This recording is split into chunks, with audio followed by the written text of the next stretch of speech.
ওই blood donation camp করাতে হবে।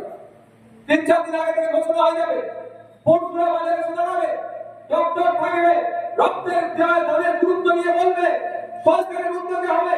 এখানে দাঁড়াবে, সন্ধ্যার সময় এসে গাড়ি লাগিয়ে দিল, কি সকালে এসে গাড়ি লাগিয়ে দিল, গোটা 30-20টা লোক রক্ত দেবে। হুগলি জেলায় যদি হুগলি জেলায় যদি 20টা বড় মার্কেট থাকে, তো 20টা যদি বড় মার্কেট থেকে পার ডে যদি 20 জন করে রক্ত দেয়, হিসাব করুন আপনি কত বছর পরে 2000 হয়ে যাচ্ছে না 400। 20 into 20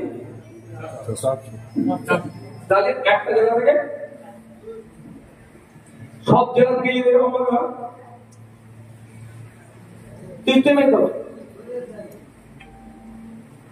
হচ্ছে কোথায় বলবে। তা আমাদেরকে অবস্থা কিনতে হবে যে সরকারকে এই পলিসি নিয়ে আসতে হবে। আর দুর্ভাগ্য আমাদের এই পলিসি নিয়ে আসা দূরের ব্যাপার, অলরেডি যে পলিসি আছে সেটাকে ধ্বংস করে দিচ্ছে। আপনারা ধরুন স্বাস্থ্যসাথী কার্ড নিয়ে এখন গেলে অনেক হসপিটালে গ্রহণ করছে, বুঝুন না আপনাদের এখানে তো মেডিকেল কলেজ হয়েছে নাকি? হ্যাঁ, আরামবাগ মেডিকেল কলেজে মিলিয়ে দেবেন, আমার কথা দেখে নেবেন। আমি জানি না, আমি অন্য মেডিকেল কলেজের গল্প শোনাচ্ছি। গত পরশু 3-4 দিন আগে আমি কলকাতা পিজি হসপিটালে গিয়েছিলাম। আমাদের ছেলেরা একটা ছবি পোস্ট করেছে, আপনারা দেখেছেন।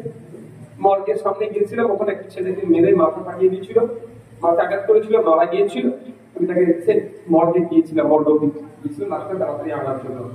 তো ওখানে গিয়ে পরিচয় হলো, সে বলছে ইকো করতে এসছে। কোথা থেকে? ঝাড়গ্রাম থেকে। ঝাড়গ্রাম মেডিকেল কলেজ আছে, মেদিনীপুর মেডিকেল কলেজ আছে, উলুবেড়িয়া মেডিকেল কলেজ, 3টে মেডিকেল কলেজ পার করে আসছে কোথায়? কলকাতা পিজি হসপিটাল, তবে এসএসকেএম। কারণ ওখানে পরিষেবাগুলো পাচ্ছে না।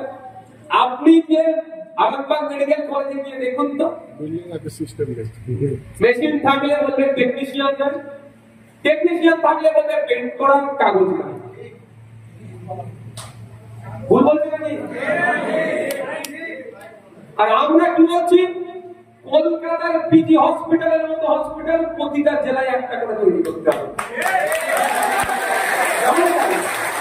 এই দাবিটা কখনই সাকসেস হবে? দুটো ভাবে সাকসেস হবে। একটা হচ্ছে আমাদেরকে নিয়ে আসতে হবে, আমাকে নিয়ে আসবার আপনাদের ইচ্ছা নেই, মানবেন না। কিন্তু আরেকটা সাকসেস হবে, যারা এই ভোট চাইতে আসবে, ভোট চাওয়ার সময় এসে যাচ্ছে, তাদেরকে এখন থেকে আওয়াজ তুলুন, জমি বরাদ্দ কর। এখন থেকে আওয়াজ তুলুন যে 1000 কোটি টাকা, 1500 কোটি টাকা, 2000 কোটি টাকা আরামবাগ মেডিকেল কলেজকে পিজি মেডিকেল কলেজের মতো তৈরি করতে গেলে খুব বেশি হলে 2000 কোটি টাকা লাগবে, খুব বেশি হলে। আর আমাদের স্বাস্থ্য বাজেট কত জানেন? মানে প্রায় 25,000 কোটি টাকা। কত টাকা? 25,000 কোটি টাকা।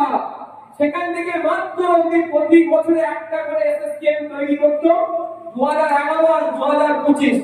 এই 14 বছরের 14টা জেলায় কিন্তু কলকাতার মতো স্টার হসপিটাল তৈরি হয়ে যেত। আরামবাগের মানুষকে, হুগলির মানুষকে কলকাতায় পিজিতে গিয়ে আর চিকিৎসা নিতে হতো না। ঝাড়গ্রামের মানুষকে, বাঁকুড়ার মানুষকে, দিনাজপুরের মানুষকে, মালদার মানুষকে আর কলকাতায় ছুটে যেতে হতো না। ওরা ওদের জেলাতেই পরিষেবা পেত।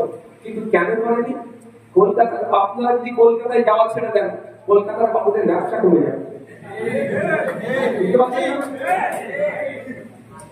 কলকাতার মধ্যে ব্যবসা চলছে, ব্যবসা কমে যাবে। আপনারা লাগলে আপনি যেখানে চিকিৎসা পরিষেবা পান, আপনি কেন যাবেন? কিন্তু আপনাদের মধ্যে কি হয়? আমাদেরকে আপনাদের ক্ষমতায় নিয়ে আসতে হবে। তাহলে আমরা করবো, প্রতি বছরের জেলায় একটা করে পিজি হসপিটাল তৈরি হবে, একটা করে প্রতি বছরে এমএলএস এর মতো হসপিটাল তৈরি হবে, একটা করে আরজিকরের মতো এই ধরনের স্টার হসপিটাল প্রতি জেলায় তৈরি হবে। যদি আপনারা আমাদেরকে সুযোগ দেন, সরকার করতে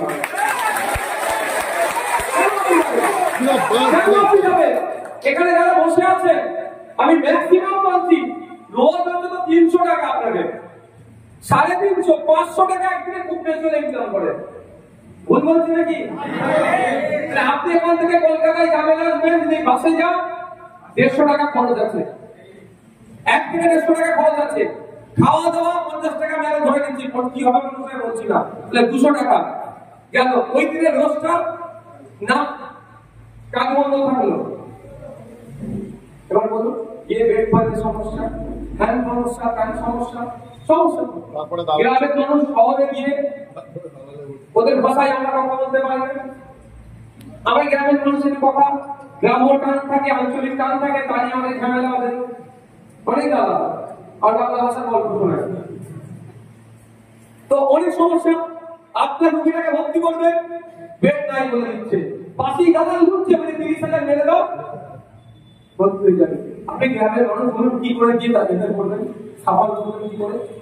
তাহলে আপনি যদি আপনার ঘরের এলাকায় গেলাতে যদি একটা পিজি হসপিটাল থাকে, একটা যদি এসএসকেএম থাকে, একটা যদি আরজি কোড থাকে, তাহলে একটু সাহস বেশি করবে।